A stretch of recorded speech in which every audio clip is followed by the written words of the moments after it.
భారతదేశం మరొక అరుదైనటువంటి రికార్డుని సాధించింది. ఏదైతే ఇప్పటికే టాప్ 5 ఆర్థిక వ్యవస్థగా చేరడం ఒక ఎత్తు అయితే, వివిధ రంగాల్లో ఎదుగుతూ వస్తుంది. సోలార్‌లో గాని అట్లాంటి వాటిట్లో ఇప్పుడు మరొక కొత్త అంటే భారతదేశపు రూపు మారుతోంది, తీరు మారుతోంది అనడానికి సాక్ష్యం.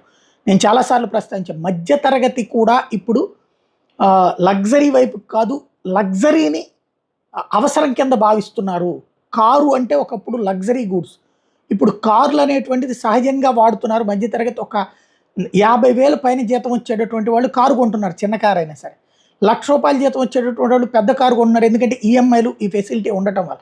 ఇంకోటి ఈ ఆటోలకి లేకపోతే గనక ఇతర రవాణా సదుపాయాలకి టైం వేస్ట్ చేసుకోవడం కంటే ప్లస్ డబ్బులు వేస్ట్ చేసుకోవడం కంటే ఇది బెటర్ అని భావిస్తున్నారు.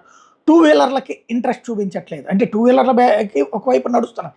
ఎక్కువ డబ్బులు వచ్చేటటువంటి వాళ్ళు ఆ విధంగా వెళ్తున్నటువంటి పరిస్థితి. ఒకప్పుడు ఎంప్లాయీస్ కార్ల వైపుకి వెళ్ళేవాళ్ళు కాదు, ఖర్చుని దృష్టిలో పెట్టుకుని. ఇప్పుడు ఆ రూట్లో వెళ్తున్నారు. తాజాగా చూస్తే ఇండియా ఈ కారణంగా ప్రపంచంలో 3వ అత్యధిక వాహన మార్కెట్ దేశం కిందన రికార్డు సాధించింది.